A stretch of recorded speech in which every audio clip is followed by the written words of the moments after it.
አልተመቻችም ማነሽ ግላንቺ ገራሚ መፍትሄ አለኝ ኑቃፍ ሐቢ አታወራሽ እሺ እንደዚህ አልከሰብ አታወራቸው ወደ ተለይ ተውልኝ እኔ በራሴ መንገድ እንተናጋቸዋለሁ በደንብ አዳምጪ ወገናችን ዲያቆንሽ እንደዚህ ልኩ እንትን ከሚያደርግሽ መልእክተኛ ከሚያደርግሽ ከምትናደጂ ቃል በቃል መጥቶ እንደማመር በራሱ ሞታርግ ጉራጌ በራሱ አንደበት 1 ሚሊዮን ፎሎወር ያለው ይምጣ ብሏል። ቀላል ነገር ነው ማሰማት እንችላለን እሱ አክቹዋሊ ማለት ነው። ግን ፖይንታችን እሱ አይደለም ዋናው ያ አሁን የላከሽ ዲያቆን ጀግና ከሆነ እኔ ተመቶ ማውራት ቀላል ነገር አይደል ያ ጀማ ቢላህ አለይኩም ሙስሊሞች አሁን አንድ ዲያቆን አንድ ወይም አንድ እስልምና ላይ የሚያወራ ሰው እንደዚህ የውይይት ጥሪ እየለመነኝ ብዙ ሰው እየሰማ በቃሉ ወያይን ብዬ ብቀር በተዘዋዋሪ ፈርቻለሁ ማለት አይደለ እሱም እንደዛ ነው የሆነው ለምን እኔ ፊት መቆም ስለማይችል ማለት ነው። ለማንኛውም ይሄን አይተናል። ጥያቄ ያለው ካለ አንድ ቁጥር ጻፉ። ጉራጌ ተመልሰሃል ወሰንክ እንዴ ምን ተገኘ?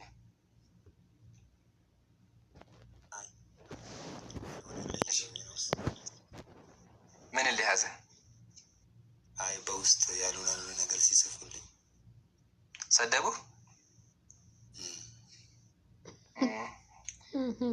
ባይዘዊ ጉራጌ ምን አለው እስኪ ያለውን ነገር መጀመሪያ እንወቀው።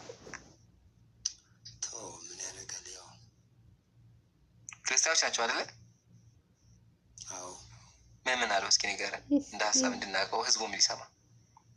ምን ያደርጋል ሙስሊም ነህ ብዙ ነገር ብለውኛል ግን ተው ሙስሊም ነህ ተብለሃል አንተ አሰዳቢ እምነታችን ያሰደብክብን አይደለ? ሌባ ለፎሎር ነው ጊፍት ፈልገህ ነው አጨርባሪ ነህ እንደዚህ ነው። ባይ ዘ ዌይ ዳዕዋው እዚህ እንዲደርስ የሰው መስለሚያ ምክንያቶች እነሱ ናቸው። ጉራጌ ከ30 ደቂቃ በፊት መጥቶ ጥያቄዎች ጠይቆ ተመልሰውለት ነበረ አይደለ? ወደ አሁኑ ጥያቄውን ከመመለስ ይልቅ ምንድን ያደረጉት አንተ ሙስሊም አንተ አሰዳቢ ለብር ብለህ ምናምን እንደዚህ ናቸው። ሙስሊም ነህ ወላሂ ናቸው የፈለጋችሁትን ሰላም ተጠይቁ። ሙስሊም አልሐምዱሊላህ የሰለሙ በጣም ብዙ ሰዎች እየሰለሙ ነው አልሐምዱሊላህ በውስጥም ኢቭን ዛሬ ራሱ አልሐምዱሊላህ ወላሂ ያው ሸሃዳ ሁለት ሸሃዳ ይዟል ወረበል እያልኳቸው በውስጥ ማለት ነው።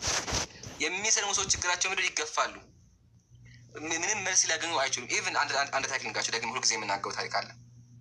አንድ ሴት ናት እና ጓደኛዋ ትሰልማለች ስትሰልም እሷም መጠየቅ ትጀምራለች። ስለዚህ ምን አደረጉ ዲያቆን አመጡ ቄስ አመጡ አልሐምዱሊላህ አንድ እህቷ ደግሞ ጓደኛዋ ታውቂ ነበረ ተገናኘ ቄሱን ስናወራ ወላሂ እላቸዋለሁ ምንድን መሰላችሁ ያለው እኔ አላውቅም አልተሳደበም እኔ አላውቅም ሌላ መምህር ጠይቁ ነው ያለው።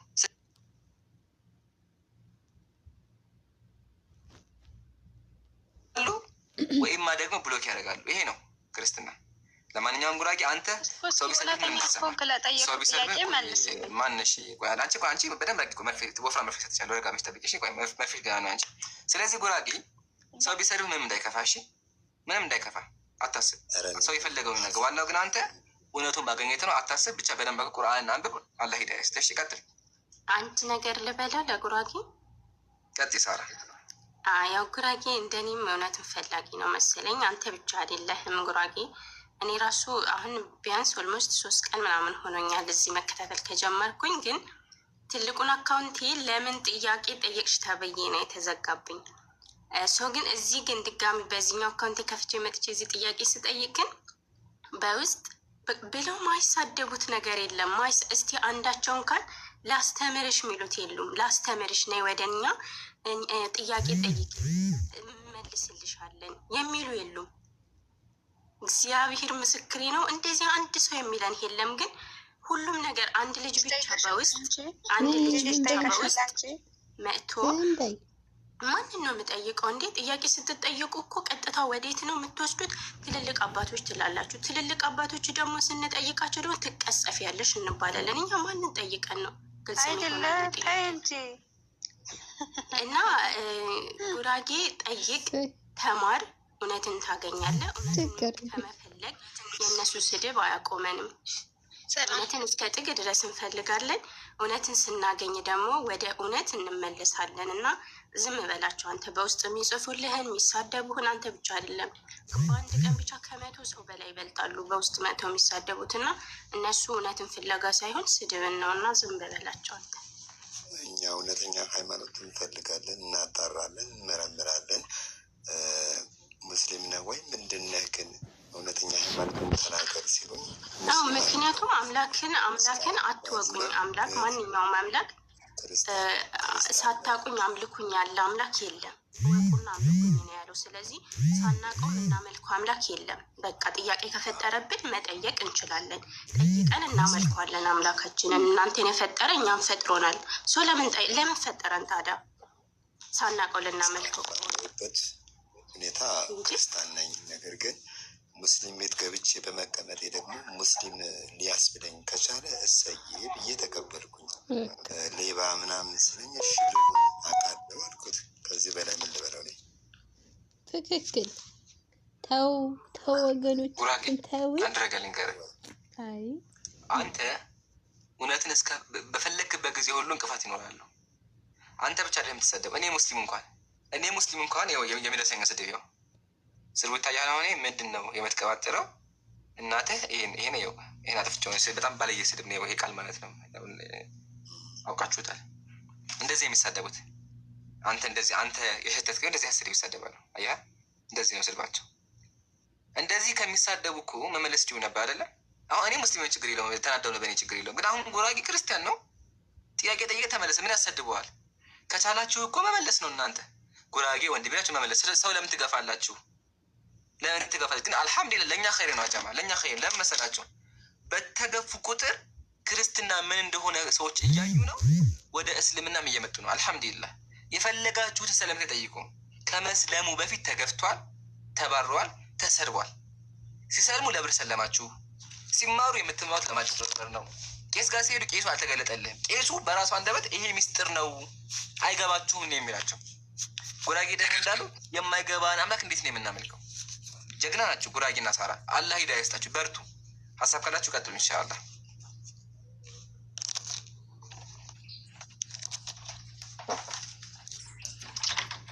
ከመቀጠላችሁ በፊት ግን አንዴ በድሮ ጊዜ ማለት ነው እንደገናችሁ የሆኑ ሰዎች ነበሩ። ስለ ክርስትና ጥያቄ ጠየቁ። ስሙኝ በደንብ ስለ ክርስትና ጥያቄ ጠየቁ። ከዛ ክርስቲያኖች የመለሱት ነገር አዳምጡ። ክርስቲያኖች መልስ ሲሰጡ ምን ብለው መለሱ ላሳያችሁ። ያው እንደዚህ ብለው መለሱ። ከእንግዲህ ወዲህ እንደዚህ ብለን እናዛችኋለን፣ ከእኛ ተለዩ። እነሆ የሀፍረት ሉጋን በአፋችሁ የውርደት ንፎ መንደፍቶ በአፍንጫችሁ አደርጋለሁ። ሂዱ አጋንንት ይሰቧችሁ፣ ዛሮች ይጫኑባችሁ። እናንተ እባቦች የእልፍኞች ልጆች ናችሁ። እናንተ ውሾች የተኩላ ልጆች ናችሁ። እናንተ አውሬዎች የጅብ ዘመዶች ናችሁ። አባታችሁ ጦጣ፣ አባታችሁ ዝንጀሮ፣ እናታችሁ ጦጣ ናቸው። ለዘላለሙ አሜን። ይሄን ለምን ተሳደቡ? ሰው ስለ ክርስትና ስለጠየቀ መጽሐፍ እየጻፉ አሁን መጽሐፍ ስለ ክርስትና በጠይቅ ይሄን የመለሱልኝ። ይሄን ስል አንተ አባትህ ዝንጀሮ እናትህ ጦጣ አንተ ውሻ ነህ እያሉ ይመለሱልኝ። ከዛ ምን ይላል? ኦርቶዶክስ መልስ አላት ይላል። ኦርቶዶክስ መልስ አላት ሃሌሉያ ይላሉ። ዲያቆኑ ላይ ሲባል አይመጣም፣ ቄሱም አይመጣም፣ ተወያይ ሲባል አይወያይም። ቤቱን ዘግቶ ሴት ጋር ነው የሚያወራው። አይወያይም። የተሻለ ሱብሃንአላህ። ለማንኛውም ህዝበ ክርስቲያኑ እባክህን እስከ መቼ ድረስ ሸውደው ተጸይፋቸው? እነዚህ ሰዎች እያጭበረበሩ ነው። ስለዚህ ባካችሁ ክርስቲያን ማህበረሰብ እዚህ ጋር የማዳመጥ ብዙ ዲያቆናት አሉ። ባካችሁ ዲያቆናት ግቡ። ክርስቲያኑ ማህበረሰብ ደግሞ እባክህ እውነትን ፈልግ ብዬ ጥሪ ያቀርብልሃለሁ። ሳራ የሚጨመር ሀሳብ አለ ጨምሪበትና ወደ ቀጣይ እንለፍ። እኔ የምጨምረው ጥያቄ ነገር እንኳን ምንም የለም፣ ግን ሁላችሁም ኦርቶዶክሳውያን ጥያቄ የሚፈጠርባችሁ ነገር አለ። የለም አትበሉ፣ ማንንም አታጭበረብሩ። ማንኛውም ኦርቶዶክስ ጥያቄ የሚፈጥርበት ነገር አለ፣ በደንብ አለ። እኔ በነገራችን ላይ የገጠር ልጅ ነኝ። ከዚህ በፊት እኔ የሚመልስልኝ ኦርቶዶክስ ካለ ጥያቄ አለኝ። እኔ የገጠር ልጅ ነኝ። አንድ እግዚአብሔር አለ ብቻ ብዬ ነው ማምነው እስካሁን ድረስ ማለት ነው። እስቲል ቲክቶክ መጠቀም ከጀመርኩ 2 ዓመቴ ነው። ከ2 ዓመት በኋላ ነው እምነቴ ጥያቄ ውስጥ የገባብኝ እንጂ ገጠር ላይ ምንድን ነው የሚሉን? በቃ አንድ እግዚአብሔር የማይዳሰስ የማይታይ አንድ ፈጣሪ፣ ምድርንም ሰማይንም የዘረጋ አንድ ፈጣሪ ብቻ። በቃ ይሄ ብቻ ነበረ ማምነው እኔ በገጠር ደረጃ ላይ። አሁንም እስቲል እና ማንም ፋሚሊ እንዲህ ብለው ነው የሚያምኑት እንጂ 3 ምናምን አያስተምሩንም ገጠር ላይ። በቃ እንደዚህን አይነት ነገር አያስተምሩንም። በማንበብ ነው ይሄንን ያገኘሁት። በቃ እኔ ስደት ነኝ። ከመጣሁ በኋላ የተለያዩ ሚዲያዎችን በመጠቀም ይህንና ላነበችዬ ነው እንጂ ገጠር ላይ እንደዚህ የለም። እኔ በተአምር እንደዚህ በነገራችን ላይ እኔ አምላክ አንድም ሁለትም ሶስትም ነው በሚለው ላይ ሲጀመረ ጥያቄ እምነቴ ጥያቄ ውስጥ የገባ ይሄንንም እንዴት ነው ያገኘሁት? በማንበብ ነው። ሁላችሁም አንብቡ። ብዙ ነገር ብቻ ብላችሁ ትጽፈላችሁ። እንደዚህ ተማሪ፣ እንደዚህ ተማሪ፣ እንደዚህ ተማሪ። ይሄንን ስንት ዓመት ነው ተምሬ ብሞትስ ሳላቅ ፈጣሪን ሳላቅ ብሞትስ? ሳትማሪ አይገባሽም ትሉኛላችሁ፣ ሳታቂው አይገባሽም። እኔ ይህ ሁሉ ምስጢር እስከማነብ ድረስ ብሞትስ ፈጣሪን ሳላቅ ሞትኩኝ ማለት አይደለም? ይህ ሁሉ እስከመባር እኔ ስደት ነው የምሰራው። የማንበብ የእንትን የመማር ጊዜ የለኝም እዛ ቤተክርስቲያን ሂጄ እና ይሄን ሁሉ ሳልማር እናንተ ቤተክርስቲያን ቁጭ ብዬ ሁሉ ሳልማር ብሞት ተጠያቂ ናችሁ እናንተ ዲያቆኖች። በእኔ ጉድጓድ እናንተ አትገቡልኝም። ስለዚህ ፈጣሪን ሳላቅ ሞትኩኝ ማለት ነው። ዝም ብለሽ ብቻ በቃ እንደዚህ ያለ እንደዚህ ዝም ብለሽ ተጓዥ አትበሉን እባካችሁ፣ ተውን። በቃ እንማር። ምክንያቱም ፈጣሪያችንን አውቀን ብንገዛ ምንም ነገር ችግር አይኖርብንም። ብንቀጣም ደግሞ በእኛ እንትን እናንተ አትገቡ። ከመሳደብ የራሳችሁ ብትማሩና ብታነቡ። በነገራችን ላይ ቢያነቡ ሁሉም ወደ እስልምና የሚመጣ ነው የሚመስለኝ። እኔ ትንሽ ጊዜ ነው እንጂ ሰልማለሁ፣ ሻዳ ማየት እፈልጋለሁ። ትንሽ ማንበብ ፈልጌ ነው እንጂ እና ሁሉም ቢያነብ ይመጣል። አንብቡ ነው የምላችሁ። እኔ ሌላ ነገር ምንም አልላችሁ። አላህ ሂዳያ ይስጥሽ። ዱዓ እናደርግልሻለን ሳራ። እኛ ሙስሊሞች ሁሉም ለማስተናገድ ዝግጁ ነው። ኢንሻአላህ ጥያቄዎች ካሉሽ ያልገባሽ ነገር ካለ ቤታችን ክፍት ነው። እሺ በደንብ አግሽ መጠየቅ ትችያለሽ። ኢንሻአላህ ቁርአን አንብቢ። ሁላችሁም ኮሜንት ላይ ዱዓ አድርጉለት። አላህ ሂዳያ ይስጣት። እሺ ሀይከል ደግሞ ቀጥይ። አንቺም ጥያቄ አለሽ? ሰላም እንዴት ናችሁ? እኔ ከእህቴ ሳራ የተለየ ሀሳብ የለኝም፣ ግን አንድ ኦርቶዶክስ እኔ ደግሞ የምመክራችሁ ማለት ነው ቤተክርስቲያን ሄዳችሁ ከምትሰበኩ ብታነቡ ባይ ነኝ። ምክንያቱም እኔ በጣም ያየሁት ነገር እዛ ጋር ቤተክርስቲያን የሚሰበከውና መጽሐፍ ቅዱስ በጣም የተለያየ ነው። ቤተክርስቲያን ውስጥ የምትሰበከው ጥሩ ጥሩ ነገሩን ብቻ ነው። ከዛ ማንኛውንም ሰው ብትጠይቀው ኦርቶዶክስ ወገባቸውን ገትረው ነው የሚከራከሩ። አንብበው ሳይሆን ግን እዛ ጋር ያዩትን ብቻ ነው የሰሙትን ብቻ ነው። ሲቀጥል እኔ የሆነ ሰዓት ላይ ኹጥሱ ቤት ገብቼ ለእፎይ እነሱ ላደረጉት እንትን አስተያየት ሰጥቼ ነበረ። ስነስርዓት ደስ ይላል ምናምን ትክክል ነህ ምናምን ብዬ እንዳለችው በውስጥ በቃ መቆሚያ መሄጃን ያሳጡ። በጣም ነው የሚሳደቡት። አትሳደቡ፣ አንብቡ። እዚህ ጋር ይሄ ዓለማዊ ጦርነት አይደለም። እከሌ ያሸነፈ ሳይሆን ከእውነቱ ጎን መቆም ነው። ሲቀጥል እኔ በጣም ጥያቄ የፈጠረብኝ ነገር እኔ አንብቤ አላውቅም። አሁን እድሜ ለሁሱና ለእፎይ እነሱን በቃ በማየት ነው ትንሽ እንትን ያልኩት። ሲጀመር በመጀመሪያ ደረጃው 3 አምላክ ሊኖር አይችልም። ሲቀጥል ደግሞ ኢየሱስ ክርስቶስ ለዓለም ሁሉ ለእዳችን ለጥፋታችን ዋጋ ከከፈለልን አንድ ሕፃን ሲወለድ የሚጠመቀው ለምንድን ነው ብዬ ስጠይቅ እዳ ስላለበት ነው። የአዳምና የሔዋን እዳ ስላለበት ነው። በሌላ በኩል ደግሞ ኢየሱስ ክርስቶስ ለእዳችን ዋጋ ከፍሎልናል ይባላል። ሲቀጥል አንድ ሕፃን ልክ ሲጠመቅ ነው የኢየሱስ ልጅ የሚባለው ወይም የእግዚአብሔር ልጅ የሚባለው ከተባለ ከመጠመቁ በፊት የማን ልጅ ነው? ሌላው ደግሞ ስለ ሳራና ስለ ሰራተኛዋ ስለ አብርሃምና ስለ ሰራተኛዋ ግንኙነት የሰጠው እግዚአብሔር ፍትሐዊ ነው ብዬ አላምንም። አሁን ለሚስትህን ስማት ማለት ምን ማለት ነው? እሱ አሁን ጥያቄ ፈጥሮብኛል እና በጣም ነው የሚያወዛግበው። ሲቀጥል ደግሞ ስዕል አድኖ ለምንድን ነው በዚህ ልክ የሚመለከው? እኔ ስዕል አድኖ ሰው እንደሆኑ ነው በቃ አሁን የገባኝ። ለምንድን ነው የሚመለኩት ብዬ አንድን ቄስ ጠይቃቸው እግዚአብሔርን ለማስታወስ ነው አሉኝ። እግዚአብሔር ለማስታወስ ስዕል አድኖ ያስፈልጋል? እግዚአብሔር በየትኛውም ቦታ ላይ ለማስታወስ ስዕል አድኖ አያስፈልግም። እንኳን እግዚአብሔርን ይቅርና አባቴን ለማስታወስ እኔ ፎቶ አያስፈልገኝም። ዓለምን የፈጠረ ነው ከተባለ ማለት ነው። እና አትሳደቡ። ሲቀጥል ደግሞ ከእውነት ጎን ቁሙ። ለምንድን ነው የምትሳደቡ? ሲጀመር እንደ የዓለማዊ ጦርነት አይደለም። አትሳደቡ። በጣም ቀፋፊ ስድብ ነው የምትሳደቡት። ደግሞ በዛ ላይ ስነ ስርዓት ይኖራችሁ፣ አንብቡ። አንድ ደግሞ ይሄ ሁሱ አልተገለጸም ባለው ነገር ላይ ምንድን ነው አስር አልተገለጸም፣ እግዚአብሔርም አልተገለጸም። እንዴ እኔ ነው ልላችሁ ፈልገው። ይሄን አሁን የጠየኩትን ጥያቄ የሚመልስልኝ ሰው ካለ ግን ደስ ይለኛል። ለምንድን ነው እዳችሁ ተከፍሏል ተብሎ ምንም የማያውቅ ሕፃን ልጅ እዳ ያለበት ለምንድን ነው? ሲቀጥል ደግሞ አንድ ሕፃን ልክ ሲጠመቅ ነው የኢየሱስ የእግዚአብሔር ልጅ የሚባለው። ለምንድን ነው የሚባለው? 40 ቀን ሳያልፈው ቢታመም እንኳ ያ ሕፃን መጠመቅ አለበት ግዴታ ይላል። እንዴት? ለምን?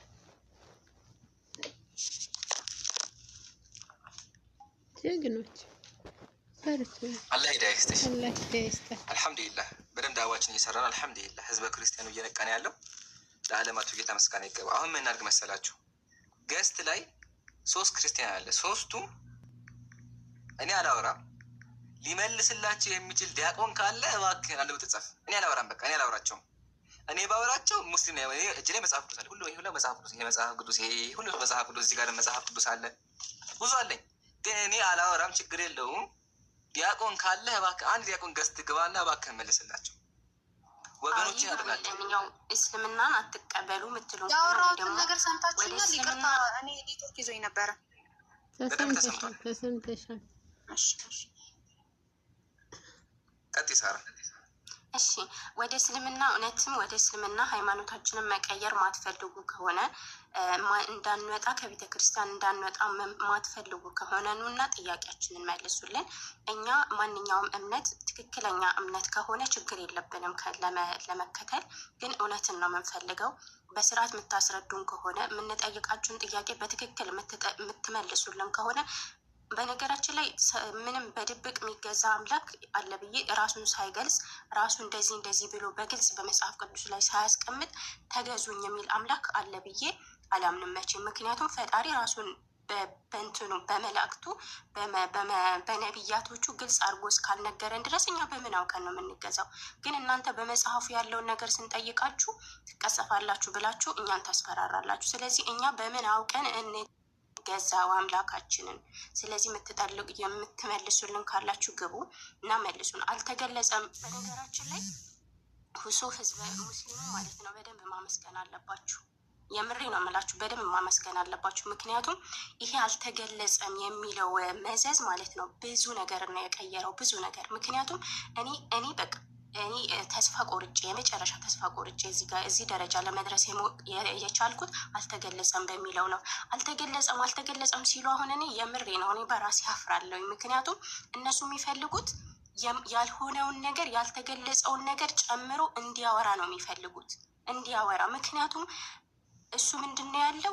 ያልተገለጸውን ነገር ግልጽ ያልሆነውን ነገር ግልጽ አናረግም፣ ግልጽ የሆነውን ነገር ግን እንዳለ እናስቀምጣለን ብሎ ነው የተናገረው። ምን ያክል ይሄ እስልምና ላይ ምን ያክል በትክክለኛ መንገድ እንድትመሩና ምን ያክል ደግሞ በእውነተኛ በመጽሐፉ ብቻ ያለውን እንደምትናገሩ ነው የሚያመለክተው። ይህ እኮ እውነትን ነው። በቃ ይሄ እውነትን ለሚፈልጉ ሰዎች መንገድ ነው የሚመራው፣ መስመር ነው የሚያሳየው።